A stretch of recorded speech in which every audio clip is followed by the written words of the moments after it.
Միացյալ Նահանգների նախագահը քննադատել է Իսրայելին եւ Իրանին այսօր առավոտից ուժի մեջ մտած հրադադարը խախտելու համար։ Դոնալդ Թրամփն ասել է, թե դժգոհ է Իսրայելից, որ խախտել է հրադադարը այն բանի համար, որ Իրանը մեկ հրթիռ է արձակել հրադադարի ուժի մեջ մտնելուց քիչ անց, որը նույնիսկ չի էլ հասել իր թիրախին։ Սպիտակ տան ղեկավարը նշել է, որ Իսրայելի պատասխանը շատ ուժեղ էր։ Նրանք երկուսն էլ խախտեցին հրադադարը, բայց Իսրայելը նույնպես խախտեց այն։ Գործարքը կնքելուց անմիջապես հետո Իսրայելը նետեց այնպիսի ռումբեր, ինչպիսին ես երբեք չեմ տեսել։ Ես դժգոհ եմ Իսրայելից։ Թրամփը կրկնել է, որ չի ցանկանում Իրանում վարչակազմի փոփոխություն, քանզի դա սովորաբար քաոսի է վերածվում։ Նաև հայտնել, որ իրեն զանգահարել է Ռուսաստանի նախագահն ու օգնություն առաջարկել Իրանի հարցում։ Մինչ այդ էլ նա սոցցանցում Իսրայելին կոչ էր արել պահպանել հրադադարը։ Ավելի ուշ արած մեկ այլ գրառմամբ էլ Սպիտակ տան ղեկավարը վստահեցրել էր, թե հրադադարն ուժի մեջ է եւ Իսրայելը չի հարված Իրանին, ոչ ոք չի տուժի։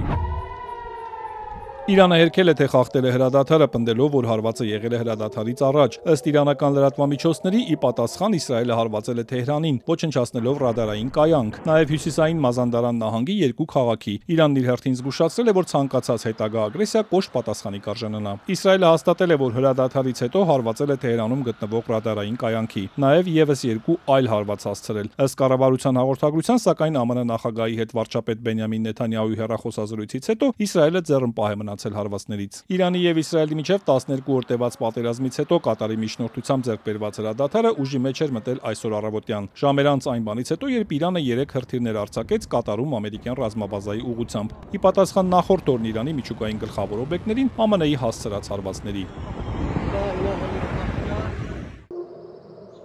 Հրադադարից հետո Դոնալդ Թրամփը կողմերին խնդրել էր պահպանել հրադադարը, նշելով, որ դրանից շահում են բոլորը, իսկ Իրանին ու Իսրայելին տևական խաղաղություն, անսահման հնարավորություններ եւ բարեկեցություն է սպասվում, եթե չշեղվեն, մեջբերում եմ արդարության եւ ճշմարտության ճանապարհից։ Իսրայելի կառավարությունը հայտարարեց, որ հրադադարի առաջարկին համաձայնեց այն բանից հետո, երբ հասավ իր նպատակին, վերացնելով Իրանի միջուկային եւ հրթիռային ծրագրերի սպառնալիքը։ Բանակի խոսնակ Էֆի Դեֆրինն էլ ասաց, որ նույնիսկ հրադադարից հետո Իսրայելի ռազմաօդային ուժերը մարտական բարձր պատրաստության վիճակում են սպառնալիքները վերացնելու եւ անհրաժեշտության դեպքում արագ հակահարված տալու համար։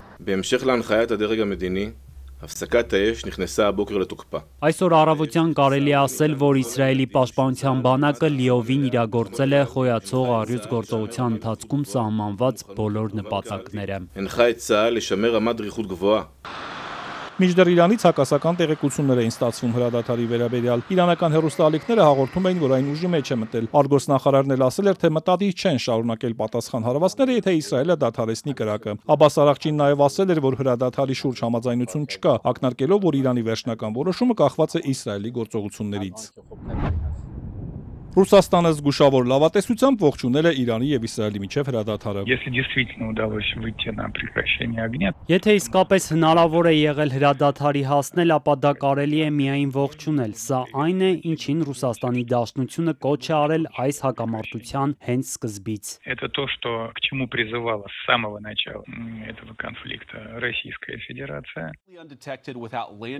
Այս ֆոնին ԱՄՆ փոխնախագահն ասել է, որ ԱՄՆ-ն ոչնչացրել է Իրանի միջուկային ծրագիրը առանց ամերիկացի որևէ զոհի։ Ջեյ Վենսը նշել է, որ ԱՄՆ-ն կշարունակի երկխոսությունը թե Իրանի, թե Իսրայելի հետ։ ԱՄՆ փոխնախագահը նաև հույս է հայտնել, որ Իրանը չի փորձի վերսկսել իր միջուկային ծրագիրը։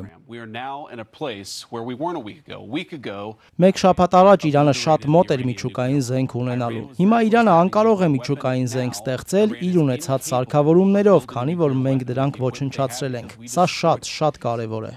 Այս ընթացքում Իսրայելի օդային տարածքը դեռ փակ է, բանակը հայտարարել է, որ վտանգի ռիսկը դեռ առկա է։ Կատարը եւ Ծոցի մի քանի երկրներ բացել են իրենց օդային տարածքը, որ փակել էին 3 Իրանի հարվածներից առաջ։